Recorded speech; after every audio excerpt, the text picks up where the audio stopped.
हरे कृष्ण सम्पूर्णमा साथीहरू, मैले चाहिँ फुलको बोट ल्याएको छु नर्सरीबाट।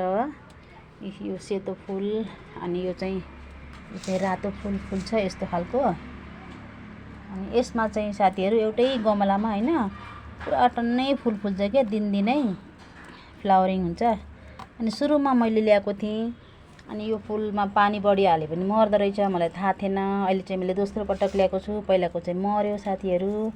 अब चाहिँ यसलाई मैले जतन गरी हुर्काउँछु। यसलाई कटिङहरू पनि पुरा लगाइदिन्छु। यसको कटिङ पुरा लाएर मैले अर्को गमलामा यसलाई सार्छु। भोलि रिपोर्टिङ गर्छु।